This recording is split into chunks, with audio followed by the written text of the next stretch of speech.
Welcome to Connecting with Coincidence with psychiatrist Bernard David Beitman, MD. Dr. Beitman is the founder of the Coincidence Project. The project encourages people like you to tell each other coincidence stories. To learn more about Dr. Beitman's work, put Connecting with Coincidence in your web browser. You'll find his book, his Psychology Today blog, and the interviews from this podcast. And now your host, Bernard Beitman, MD. Welcome to Connecting with Coincidence. I am Bernard Beitman. I'm a psychiatrist. I study meaningful coincidences. My book called Meaningful Coincidences, How Synchronicity and Serendipity Happen is available at a link for those of you on YouTube below. And we're talking about something that psychiatry doesn't address quite now, but we got a problem here on Earth, ladies and gentlemen, and it tends to be denied. People don't want to pay attention to it, a lot of different ways of avoiding it. And we are here to say the evidence is really strong. We are in the midst of the sixth mass extinction of life on our planet. A mass extinction is a short period of geological time in which a high percentage of biodiversity, distinct species, bacteria, fungi, plants, mammals, birds, reptiles, amphibians, fish, invertebrates, and vertebrates like us die out. And this definition, it's important to note that in geological time, a short period of time can be thousands or even millions of years. The planet has experienced 5 previous mass extinctions, the last one occurring 65.5 million years ago, which wiped out the dinosaurs, as everybody kind of remembers. Experts now believe we are in the midst of the 6th mass extinction, and unlike previous mass extinctions caused by natural phenomena, this 6th one is driven by us, by human activity. Primarily, they're not limited to the unsustainable use of land, water, and energy use and the resulting climate change. We have 2 very smart guys here who are coming at this question in different ways. And this is the first time they're ever talking with each other, but they got their hearts in common and their minds are really good, as many of you know who know each one of these. First is Chris Bache, I'll introduce, and then Dan Siegel. Chris is a professor emeritus in the Department of Philosophy and Religious Studies at Youngstown State University, where he taught for 33 years.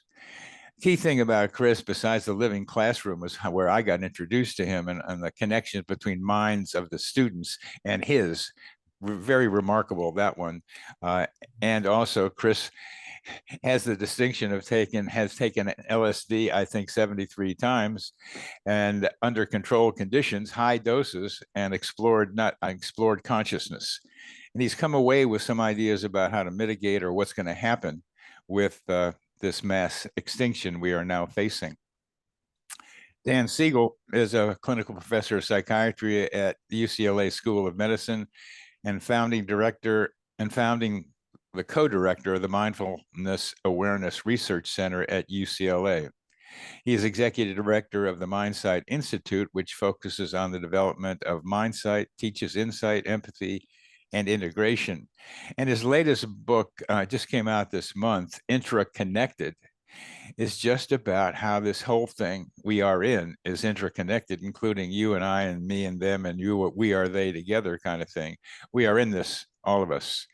And because each of these men come from somewhat different perspectives, but again, for me, their hearts and mind have some overlap, I've asked them to join me with a discussion about their views about what is coming for humanity and what we might be able to do about that. So we'll start off with each of them saying something about their answer to this question, and then the dialogue will begin between the 2 of them. So Chris, let's start with you, and then we'll go to Dan. Oh, I was hoping we were going to start with Dan first. We can start with Dan first. Okay. Dan, you're on. Dan? You're on. Okay, well, whatever. I'm happy to go with whatever sequence, which probably relates in some ways to part of what I'll talk about. But my background is trained as a scientist.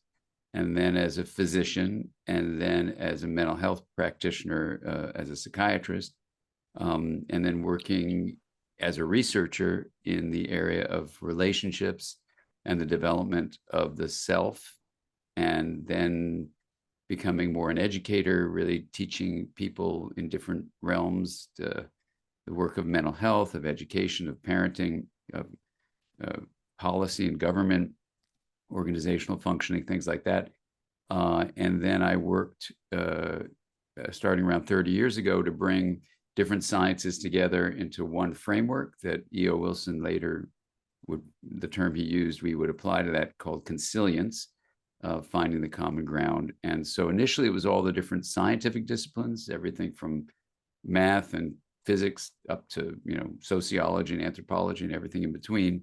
But then it opened up at this field of interpersonal neurobiology to invite all ways of knowing. So religious studies, spiritual practices, contemplative practices, indigenous knowledge, looking at poetry, at music, at art, dance. So, any pursuit of exploration of truth is invited into the conversation. And, we now have 80 textbooks in the Norton series that I founded. And the focus is on reality, but one aspect of reality we look at is the human mind. And we see the mind as broader than the brain. So unlike how, Bernie, you and I were trained in psychiatry and in medicine since the time of Hippocrates 2,500 years ago, where the mind was thought of as a synonym basically for brain activity. And William James, the grandfather of modern psychology, kind of reaffirmed that in 1890. In interpersonal neurobiology, we say, well, that's true, but not the whole story. That the brain is really important, but it's actually broader than the brain, this thing called the mind, and in fact, it's bigger than the body. So then, in these last 30 years, there's been a fascinating journey to look at what the mind is from the perspective of what the proposal is that it's an emergent property of energy flow that is arising both within the individual and in the relationality of the individual with other people and with nature, so people on the planet.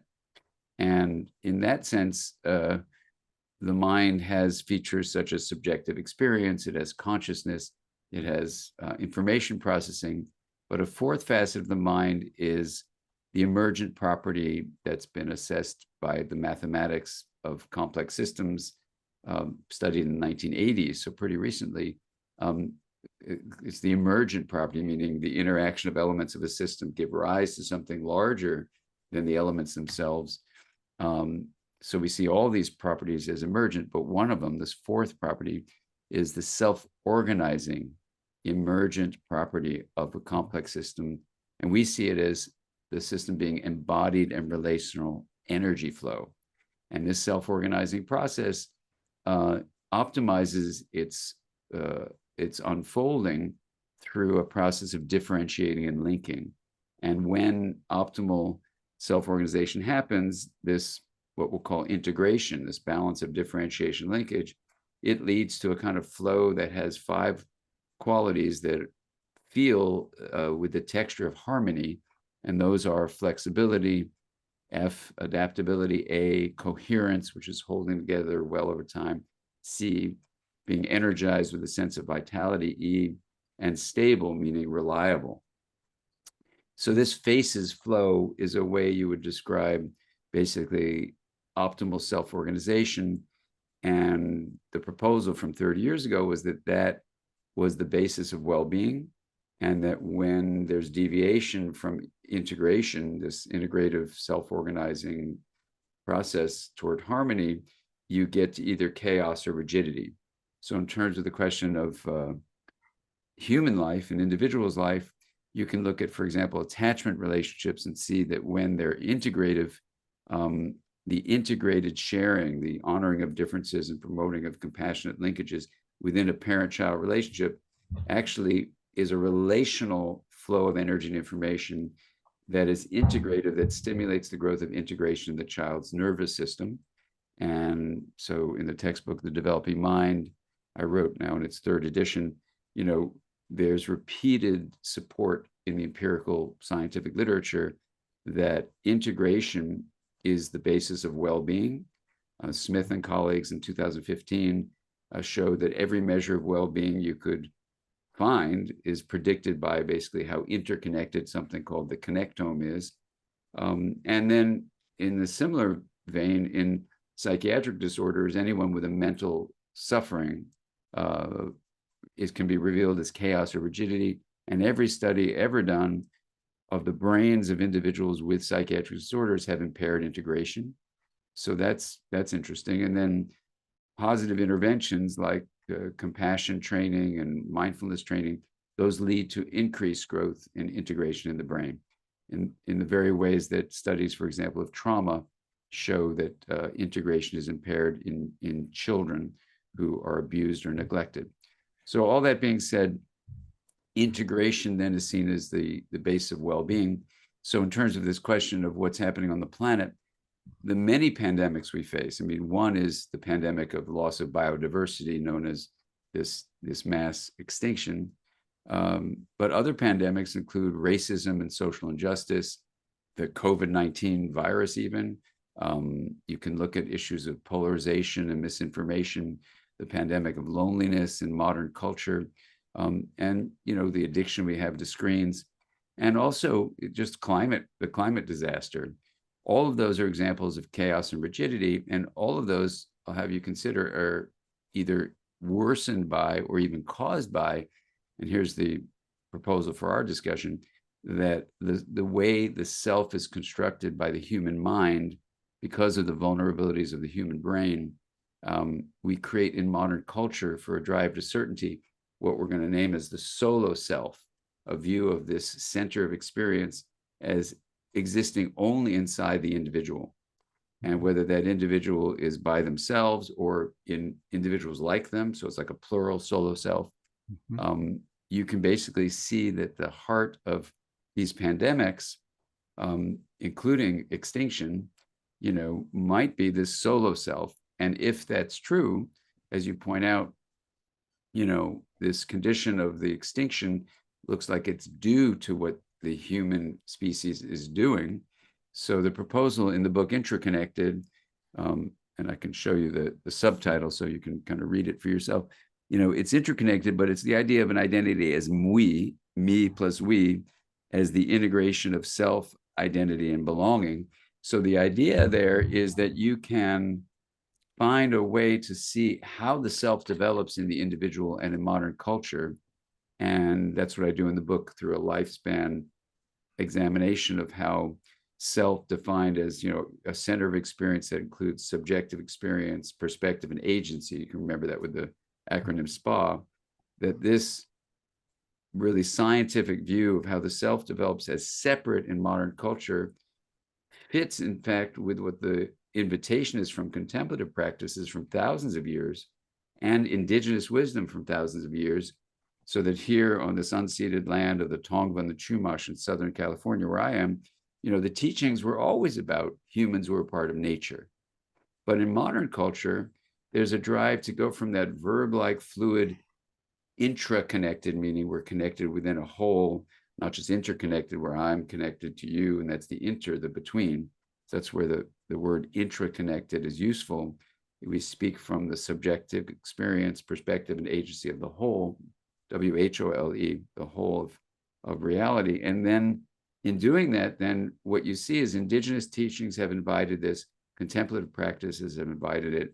And this discussion in the book is really just saying, can science join with those ancient invitations to see how the human mind's drive for certainty makes us view identity as an entity, a noun-like thing, rather than embracing uncertainty and opening to the verb-like reality of a more fluid identity and a belonging that is universal.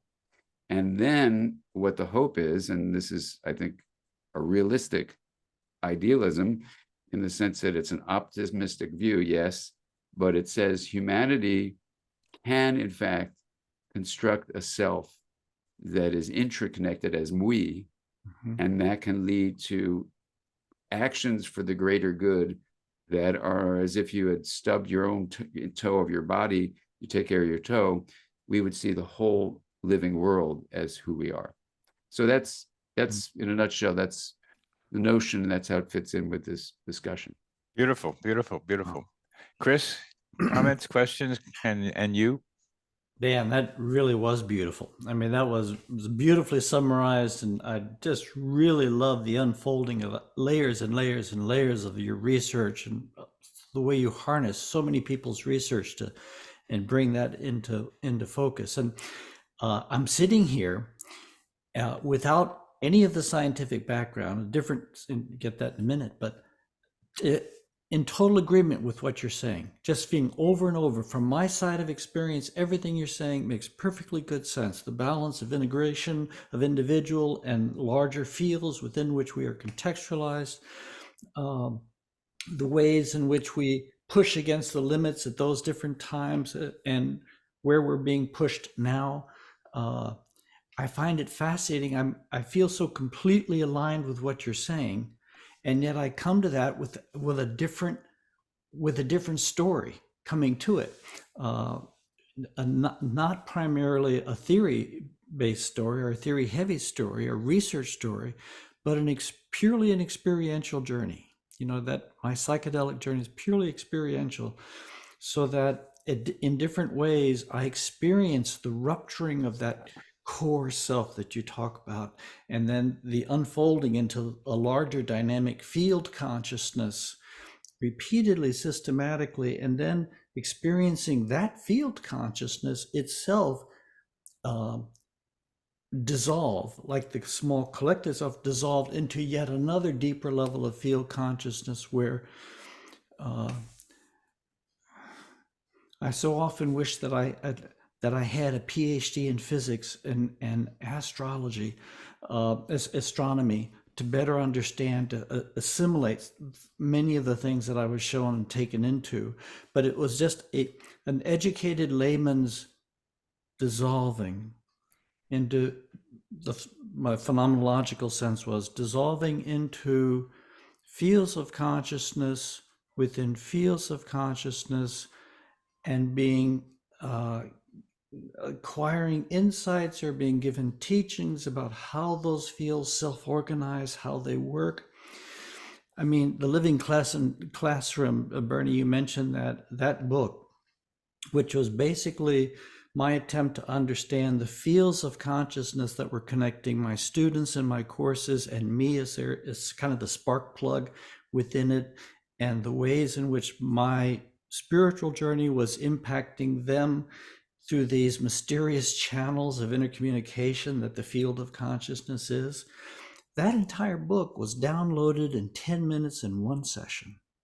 I had been pondering the riddle for a long time, but it just came through clear in 10 minutes in one session, and took years, of course, to open it up and to do the research for it. And yet, out of such a different itinerary. I mean, I've been a professor of religious studies. I teach intra-world religion courses, Eastern religions, Buddhism, psych of religion, transpersonal studies, you know, that kind of stuff.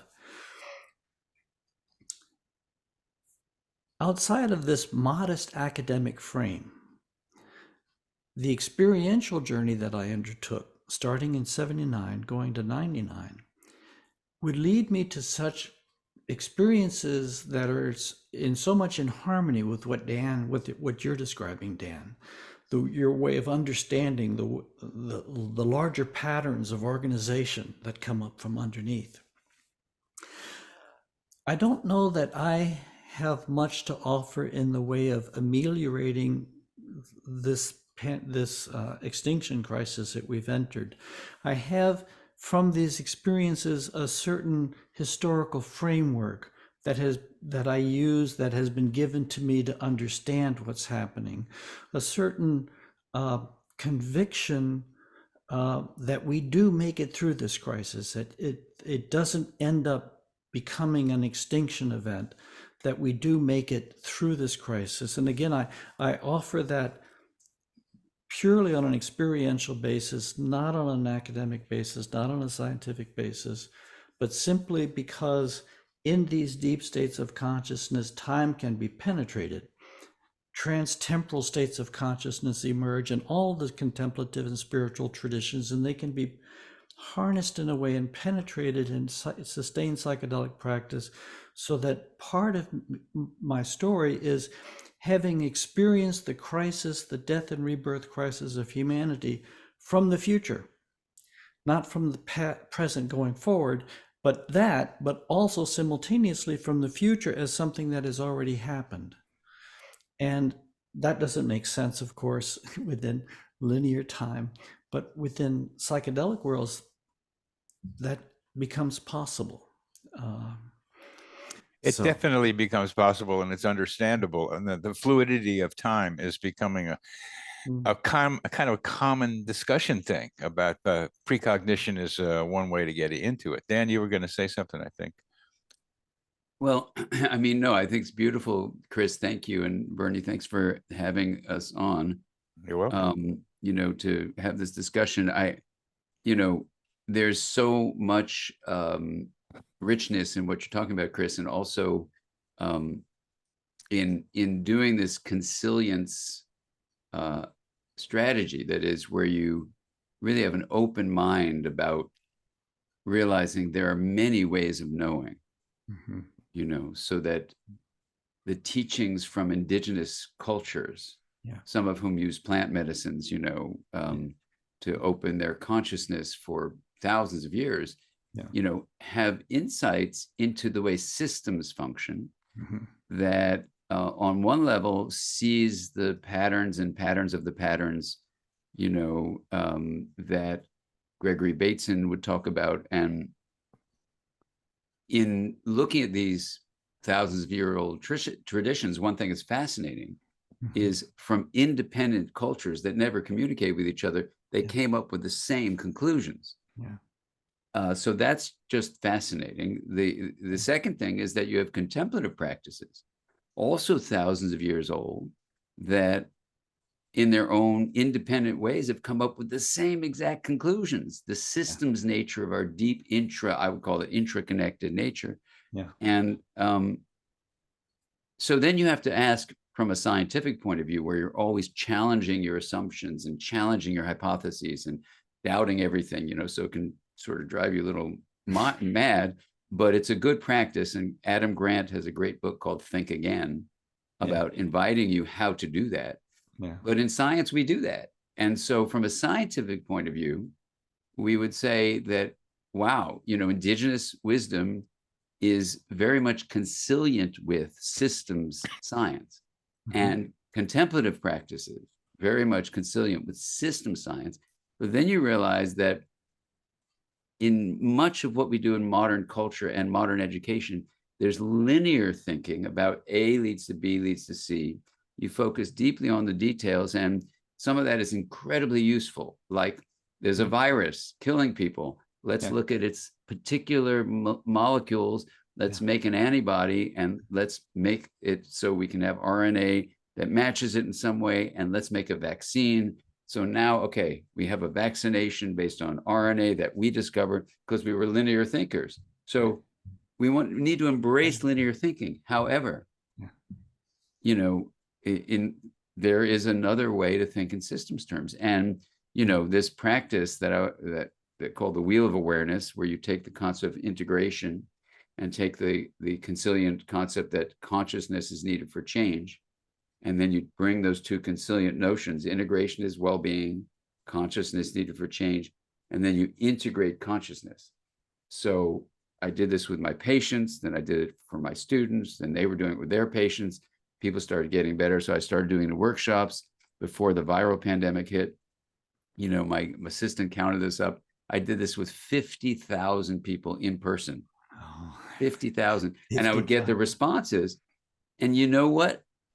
When they were in basically you differentiate the hub of this metaphoric wheel as pure awareness, the knowing of consciousness. like if I say hello, you have both the hello and the knowing I said hello. So we put the knowing in the hub, we put the known of, in this case, sound of hello on the rim. And anyway, people do the practice, and you can do it from my website for free. And so when we do this, when people bend the spoke of attention that they're moving around the rim as part of the practice into the hub, the common statements are, oh my God, I'm connected in a way I've never felt connected. My sense of a separate self dissolves. Time disappears. You know, love is there. God, I'm with the universe. There's just this eternity and infinity, you know, this kind of thing. Over and over and over again. Even people, you might say, well, it's a selected group of 50,000 people who wanted to hear you.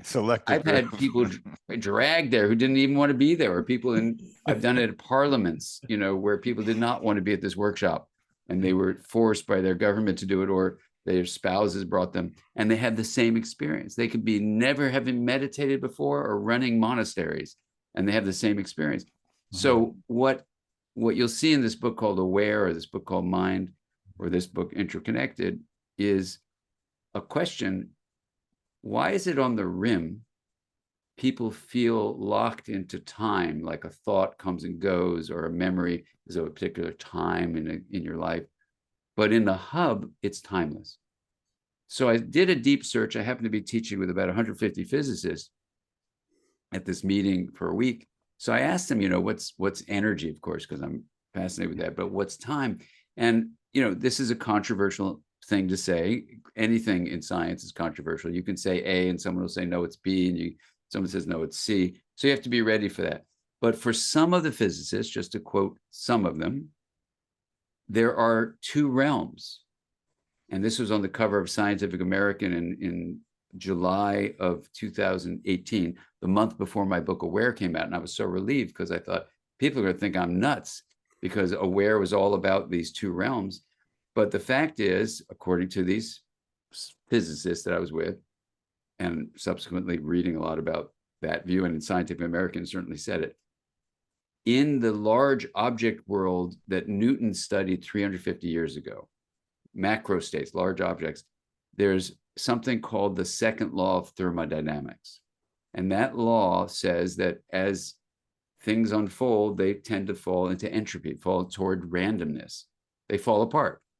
Well, that law only applies, according to these physicists, to the Newtonian macrostate world. 100 years ago, the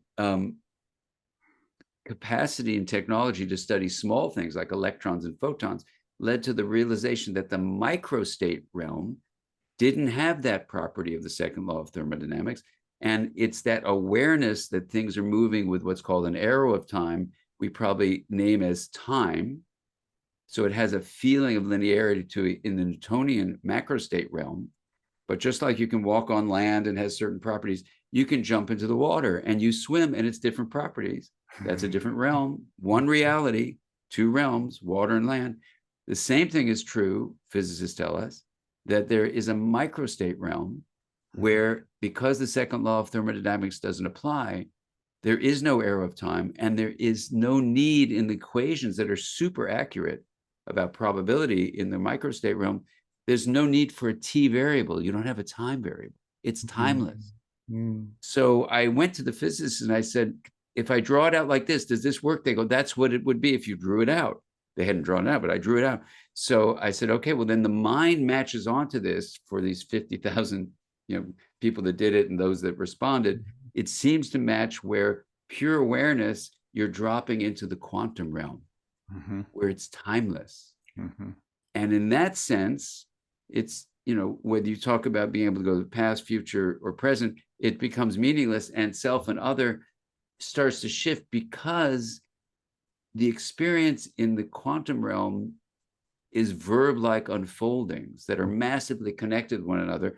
The Nobel Prize was just given in 2022 for entanglement being proven, meaning it's non-locality, that in the quantum realm, you know, there's the experience in the Newtonian realm of separation in time and space doesn't exist there. Things are massively connected, especially across space, which doesn't impede relational connections. So I say all that because, I've been writing about this. I've had neuroscientists chase me down hallways after a lecture I give, saying, "Stop talking like that. Stop talking like that." I said, "Well, what? Stop talking like what?" They said, "Why would you talk about quantum physics and the mind?" I said, "Well, if the mind is an emergent property of energy, and the physicists that study energy more than anyone else in the world tell us there are two realms, then I'm just saying it's a possibility that these realms explain things like psychedelic use, that you drop out of the Newtonian thing." So when people heard this, they had me go to Newton's house in England, where the original apple tree is there. And we did the Wheel of Awareness around the apple tree. They made a documentary film of it. It's hilarious. But we paid our homage to Newton because I say to people, look, when you leave this workshop, get in your Newtonian body, get in your Newtonian car. When you see a red light, press on the Newtonian brakes and stop your car in time, because if you don't, you will become one with everything in the intersection. So there's there's a relativistic world where you're in a body, and there's the universal, as contemplative teachers like Thich Nhat Hanh would say. Yeah. So this just is a scientific adding to the discussion. Yeah. It doesn't take the place of to say there are these two realms. And listen, when people do the Wheel of Awareness and are given the mystical experiences scale, they get the same ratings as if they were on psilocybin. Yeah. Yeah. Okay. Oh, Dan, I love hearing you riff, man. I mean, that's just beautiful.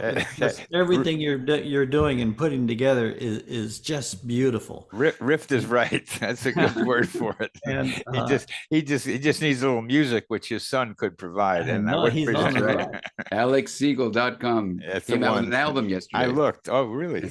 Yeah. His son's a musician.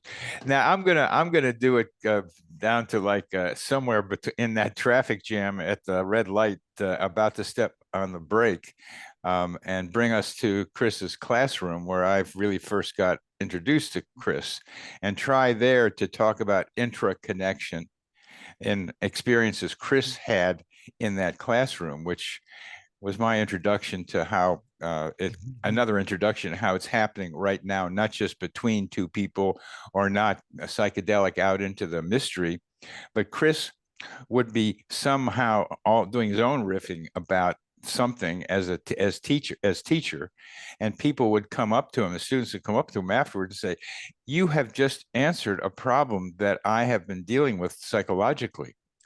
And how that began to be what I thought now is what you're talking about intra-connection, that it's one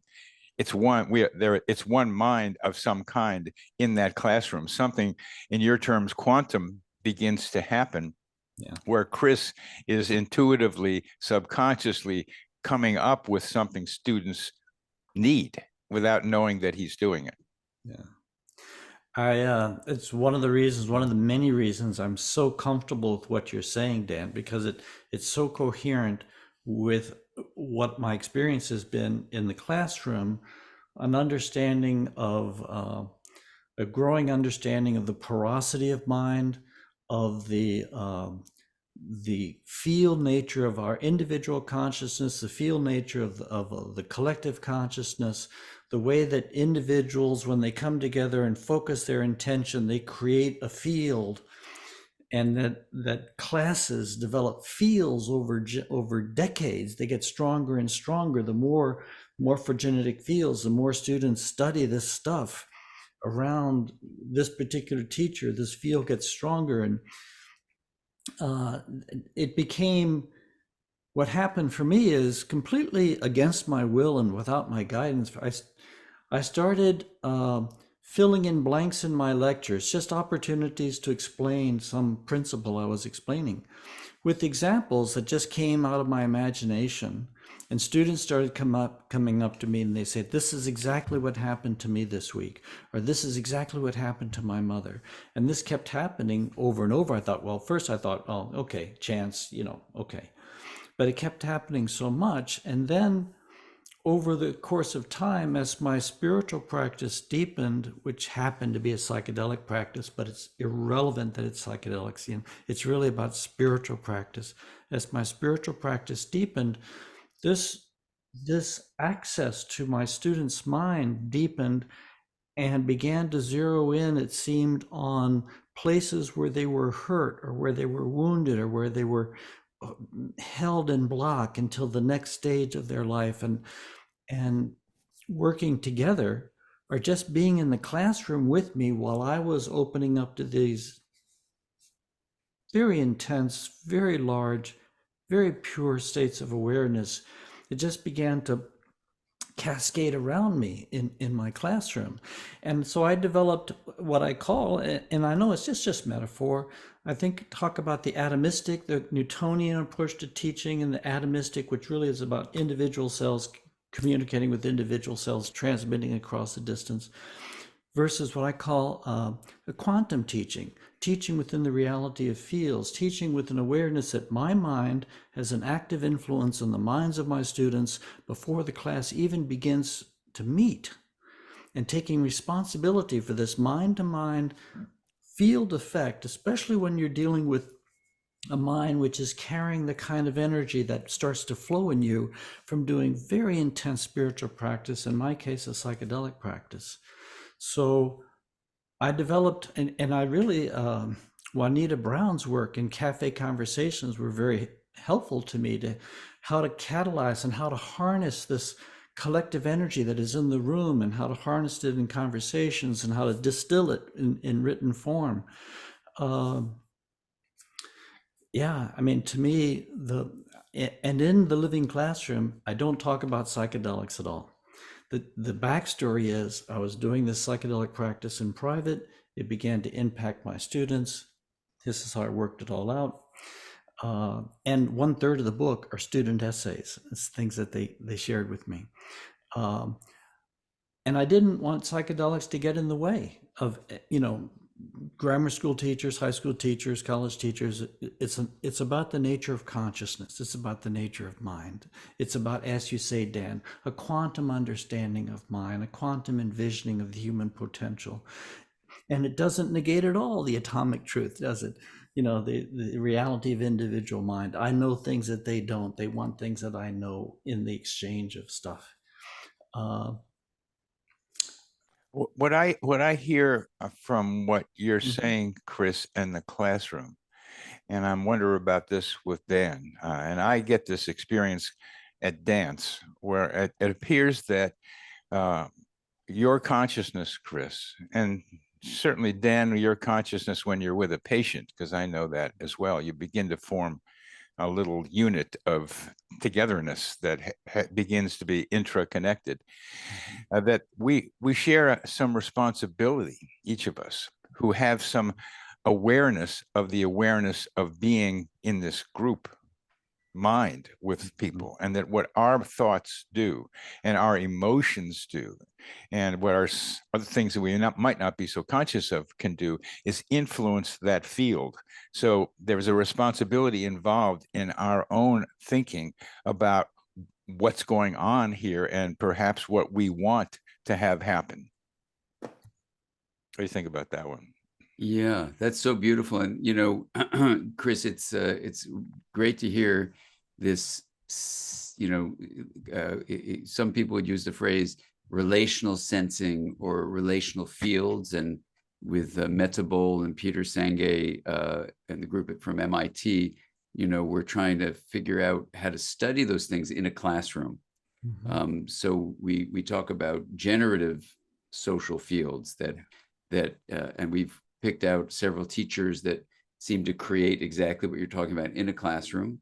We've then brought them together, and then we asked them very directly, what are you doing? Because everyone realizes when they walk in that room, they can feel it.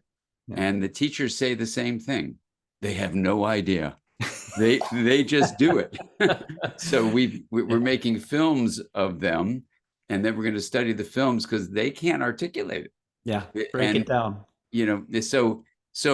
When Michael Faraday came up with electromagnetic fields that you could not see with your eyes, people thought he was nuts, right? Yeah. But now all of our electronics are based on these invisible fields. Yeah. And my dear friend John O'Donohue, we used to teach together a lot, and he would call himself a mystic, and the people who came to study with him, the mystics. So I said, John, what's a mystic? He said, It's someone who believes in the reality of the invisible, you know, and it's a beautiful way of describing it. It really, because it wasn't my background. He was a, you know, Catholic priest and a mystic and a poet and a philosopher, but it wasn't my background, and he didn't have a background in science. But it really, teaching with him over all those years really changed me, because I realized the true scientific stance is to say you cannot see visibly everything that is real. Mhm. So even with the system stuff at MIT, you know, we're trying to say, well, what are relational fields? You know, is it just the feeling you get as an individual from the way other individuals are reacting, or is there an actual field? We don't have an answer to that, but I think the experiences are fascinating. And I was recently on a trip in the Grand Canyon, and, you know, you go down the canyon and you're with rocks that were formed, you know, 1.8 billion years ago. Yeah. So you get a whole different sense of, you know, the term geological time. But with the humans that were on the trip, you know, some were saying, you know, how could it happen that I get a communication from a relative like that's 10,000 miles away? Someone's sick, someone had an accident, someone's dying, whatever, and I know it. And then I find out later, I knew it exactly when it was happening. And I said, well, no one knows why, but that kind of very specific thing might be explained by entanglement, this idea of non-locality, that if your minds are in a relationship with another person's mind, basically, if that's really a process of energy flow, and since energy has this quantum property that's now been proven with the Nobel Prize, you know, that non-locality, that is entanglement, exists where Newtonian spatial separation doesn't really change the relationality of something. Yeah. So it's not like what Einstein was worried that it was spooky action at a distance, he called it, but it isn't that something's flowing from here to there so fast it's faster than the speed of light. It's that there is no such thing as spatial separation. So that's been proven now, and it, like in a linear Newtonian way, you go, that's not possible, it's not possible. Well, we have to drop out of that way of limited thinking. So then when you see, and I think Michael Pollan's book, How to Change Your Mind on Psychedelics, you know, the very last paragraph, he says, no one really knows how these work, but maybe it has something to do with that quantum stuff, you know? So I wrote to him and I said, well, here's an entire book on that quantum stuff, you know, the book called Aware. And, you know, there's a beautiful book called You Matter More Than You Think, you know, the quantum approach to social change. And very carefully, and this was a Nobel Prize winner who did this, very carefully, she really, it's Karen O'Brien is the author, you know, she very carefully says, this may not be true, but it might be true. Let's apply the findings in quantum physics to social change. And it relates to everything we're talking about in the sixth extinction. And what it does is it allows us, you know, and when I was around Newton's apple tree, you could feel it. It allows us to honor linear thinking in the macro state world and realize, you know, stop the car at a red light and all that stuff. And at the same time, what it does is it gives us a pathway, as Joanna Macy says, you know, she uses the term the great turning, meaning let's get away from the great unraveling of the sixth extinction and let's turn the way humanity is. So when she read the book Intra-Connected, she was saying, you know, this is the evolution and the revolution we need. And she had always written about, we need a quantum change in consciousness. Now, what does that mean? I think that means the linear solo self has had its day. It's created business as usual, which means, you know, if I'm in a body and this is all it is, I better get as many toys as possible. I better make as much money as possible. But then when I get my toys and get my money, I realize I don't really feel much meaning or happiness or anything. So I better get more toys, more money. And now if I can build a factory, I don't care the pollution it's going to create because I'm going to make so much stuff. You're going to want my stuff because I'm put out ads telling you you really need my stuff. You buy my stuff, I get your money, you get the stuff. And it isn't enough for you. You need to buy more stuff. So I produce more stuff, etc. So let's call that business as usual. And so we're destroying the planet with that, because the fundamental notion of modern culture in that view is the solo self. The self only exists in your body. And this separation leads to so much unconscious angst and despair that it's driven to a materialistic acquisition approach to meaning in life, which is totally unsatisfying and becomes a kind of an addiction to things that completely make you feel unsatisfied, but you keep that path. So the notion that we could actually have this quantum change, quantum would mean, a big change, but literally from a scientific point of view, it means getting out of the Newtonian illusion of a separate self, which unfortunately in modern culture, we're going to name could be actually a lethal lie. So this becomes more than, oh, Chris, your explorations of, what matters in your own LSD journeys, or for Michael Pollan, who was new to it, to say, look, all these things basically get you in touch with love. And that's one of the most common things people say in the hub of the wheel. So I was teaching in a parliament once, and they were having all sorts of tension. So they had me do a day-long workshop with the parliamentarians. And, we did the Wheel of Awareness. And during the break, everyone's having snacks. And one of the parliamentarians comes over and he goes, Dan, I didn't share during the sharing time. I said, yeah, I noticed. He goes, do you want to know why I didn't share? I said, sure. Why didn't you share? He goes, do you know that part of the wheel practice when you bend the spoke around into the hub? I said, yeah, I know that part. And he goes, and then he slows down. His eyes get filled with tears. And he goes, I have never felt so much love before in my life. I've never felt so connected to everyone and everything. There's this silence. And I said, so you didn't want to share that? And he goes, oh, no. He goes, if I said love, and he points over to his parliamentarian colleagues, he said, they would think I was weak. So then there's silence. We're just kind of staring at each other. His eyes are all welled up with tears. And I said, I get it. You didn't want to appear weak. He goes, no. I said, so can I ask you a question? He goes, sure. I said, so when you're making federal law, when you're making national policies, are you leaving love out of the reasoning? And then his eyes get really, really big. And he goes, and he runs over to them, right? Now, this is a guy who never meditated before in his life. This experience was new for him, obviously, from what he was saying. But you can only imagine that this not being in touch with this core aspect, which feels like it's a thread of the tapestry of reality, that love is this vital force, that if people in positions of power, like a parliamentarian in a country, think love is weak, then we're in trouble. We're in deep trouble. So the idea then of, in this case, it's the Wheel of Awareness, but even just the concept that, we can actually tap into this deeper source of awareness that has love at its core. I'm very hopeful that we can actually turn this around in time. I know we have a very brief window of time, probably less than a decade. And so there's an urgency to this. But while there's an urgency to it, it's an ancient message that somehow modern culture has ignored. So my deepest hope is that adding a little bit of the science to say, hey, this is the problem. And maybe as a physician, I say, look, if someone comes in to me and has pain in the bottom of their foot and they're limping, and I go, what's going on? They go, I don't know, I have a pain in the bottom of my foot, I'm limping. I say, here, come here. Let me take off your shoe. Let me take off your sock. Let me look at the sole of your feet. And let me, oh, whoa. There's a splinter. Will you let me take the splinter out?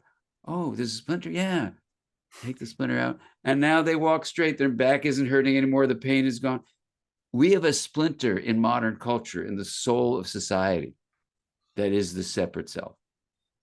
And my deepest hope is that this conversation about intra-connectedness and we, this me plus we, is you don't have to get rid of the individual. You don't have to crash in a traffic intersection. You could say, I have an individual body. That's good. That's a me. And we integrate it with we, and you make them we word, or however we're going to say that in different languages. And then we has a way to liberate you from the lie of the separate self. and allows us to actually find a new way to go to the great turning. This movement that Joanna Macy would say is away from the great unraveling, and can let us to go away from business as usual. And I think everyone's going to be better for it. Yeah. And the Boy, you contrib- sure state that beautifully, Dan. Just so beautifully. Absolutely beautifully.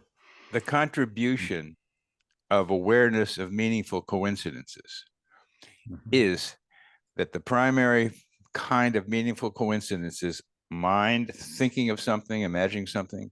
It happens in the environment, and it begins to show us in individual daily life that mind and environment are connected, that we are not separate from each other. We are not separate from our surroundings. Being able to like sing a song, which I was singing along a river, the other day, and I like 50 songs, and I was hitting like a low note, tenor low note, and right then I hear a harmonic, very much like the note I am singing. And I said, hey, it's joining me in this song. And it turned out to be a truck going across the river I was nearby. But the experience of having the external join what appeared to be the internal is the sort of thing that for some of us is a slow but persistent daily reminder of mind being connected with environment. The basic message of which is we have to dissolve our reliance on the belief of a separate self. And then what do we have left? And so the message from you, Dan, particularly, and I think Chris too, is how do we help people recognize their inter and intra-connectedness so they can find the love that's all around us. There's love all around, but I never heard it singing. No, I mean, there's a love all there. And it's so much fun to be in it and all its many variations. One of the troubles I've been having is there's so many different kinds of love that we can experience, a gradient of them. And it's fun to try to do various of them. So being able to get out there and connect. Dan, would you separate out for this listener here, me, interconnected versus intra-connected? Sure. Well, the origin of that word, I was working with these system scientists at MIT, and we went on a retreat together to deepen our experiential sense of systems. So we were up in the Colorado mountains with John P. Milton at the Way of Nature, and part of that retreat process is to go for 3 days by your individual selves in the forest. So, we had our experience, and we came out after the 3 days and we're together, and everyone was saying these beautiful experiences they had of being interconnected with the forest, of being interlaced with the forest, interwoven. They used Thich Nhat Hanh's beautiful term, interbeing. And then it came time for me in the circle to speak. And I'm kind of a particular person for the meaning of words. And I said, I resonate with everything you're saying, everybody, but the experience for this body was not so much a betweenness, it was like a withinness. I mean, I was the creek, I was the tree, I was the sky, I was the body called Dan.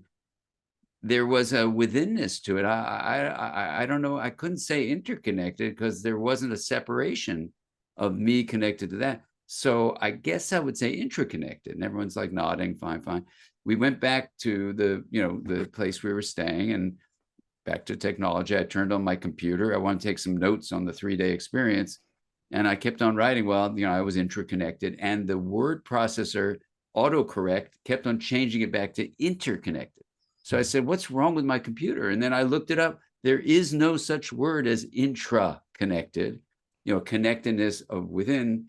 And so I just had the feeling that, if we don't have a word to speak from the perspective and speak on behalf of in terms of agency or even the subjective feeling of the whole, then we've got a problem, at least in English. But it turns out there really isn't a word like that in many other languages. So then I thought, I need to write some kind of appeal to our human family, that modern culture, at least in the way we experience it now, has created this experience where the self is only separate. So that would be intra-connected. Interconnected means, the three of us are here and there's connections between us. That's the inter, and there's connections, and that's beautiful too. So it's better to have interconnection than no connection, but we need to take it one step further to realize we can speak on behalf of the experience of the whole forest, the whole of life on Earth. What I get from just your riff there is I like going from intra to inter. I like the connection and the separate. I'm part of it. It's part of me. And then I get to experience myself as somewhat separate, but still connected. Exactly. And that's exactly, Bernie, the idea of integration is you have a me and a body, and no one is saying get rid of it. And then you have a we and a relationality. So there's an inner and an inter. And when you put the inner and the inter together, it's the intra, right? So that's a way of just wording it. And what was fun about writing the book is, to take the reader on a kind of journey together, looking at lifespan development. So looking at the science of self and how it develops, in utero, in infancy, in toddlerhood, in the early years of school, in adolescence and adulthood. What's the resistance to change? And really trying to review, not in an academic way, but just in a useful way, like what is practical about what science has said. So it was like a synthesis of a whole bunch of science in a very short way to say, here's what happens across a lifespan in modern culture to actually be developing the false view of a noun-like separate self-entity.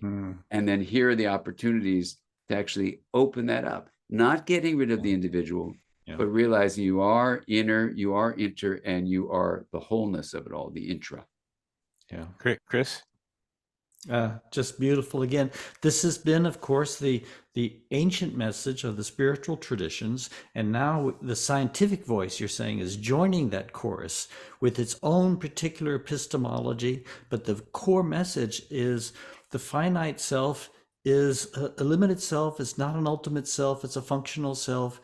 The contextual self, or as the Buddha saw in his night of awakening, he awoken and saw a self not anywhere in the world, not in him, not in anyone else, and in anything else. And when one enters this deeply into transparency, as you say, interconnected is just too small for it. Intraconnected, it's a wholeness of life where the beginning and ending of my life dissolves completely in the beginning and ending of all other lives, and one lost in, or not lost, are dissolved into the communion of life in its totality, functioning in its beautiful individuality and yet incredibly complex and balanced harmony in community.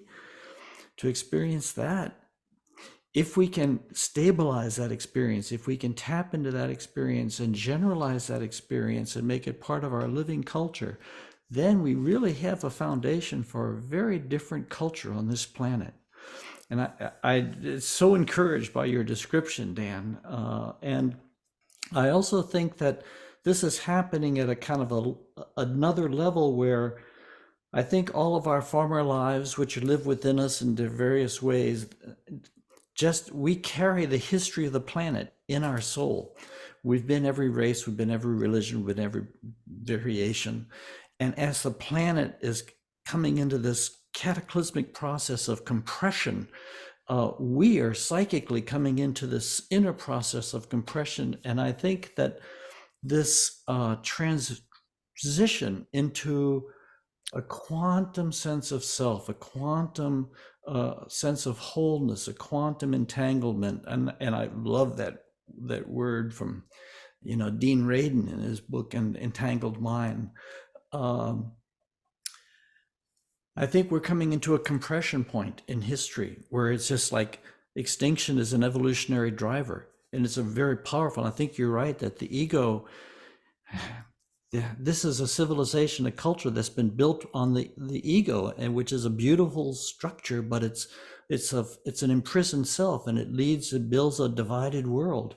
And we don't have the luxury of a planet any longer being guided by an egoic civilization, even a well-intentioned egoic civilization. We need to give birth to a higher, more inclusive form of human identity, which I think this inclusiveness that you're pointing to, Dan, also correlates with an escalated intensity of a center integration, so that what I call the diamond soul is a summation individuality, but it also is, because its very nature, it's also a transparent individuality. It's open to the field. It lives in constant feedback with the field.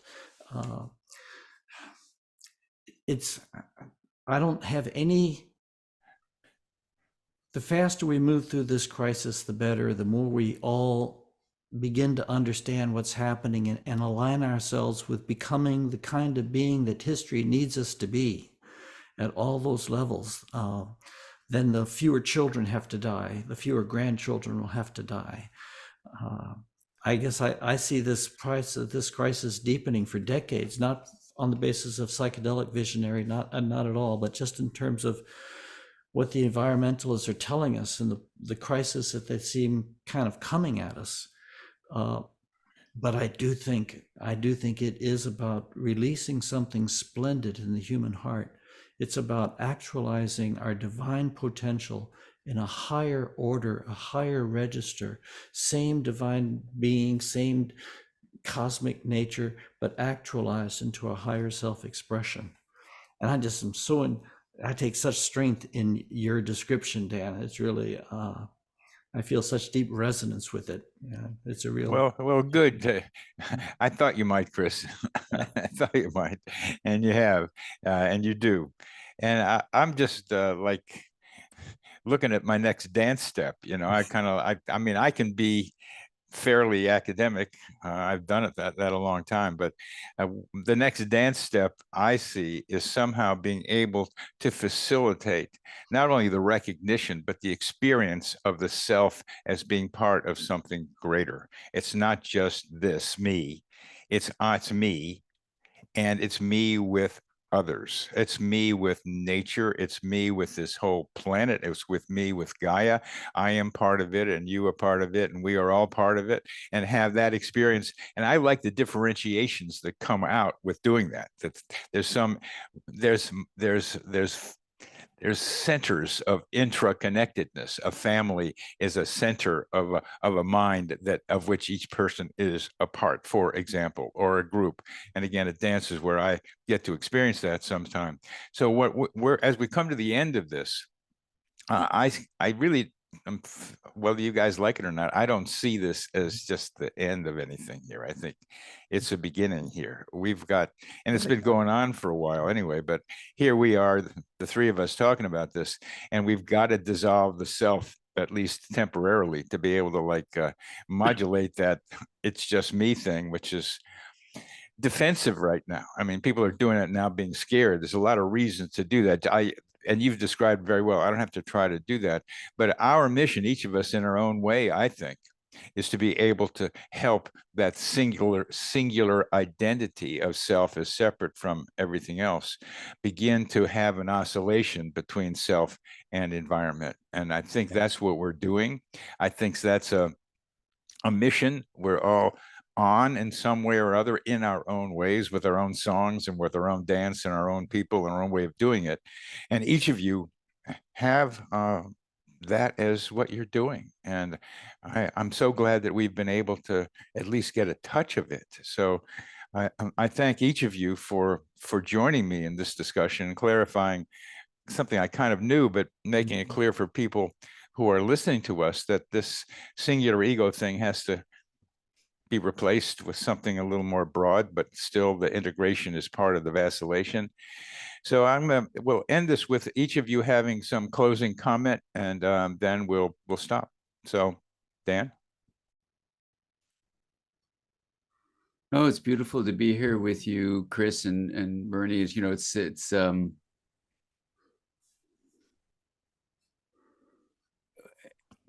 it's a moment in our human evolution when I think if we realize that a process that is really established called cultural evolution, yeah, is very real.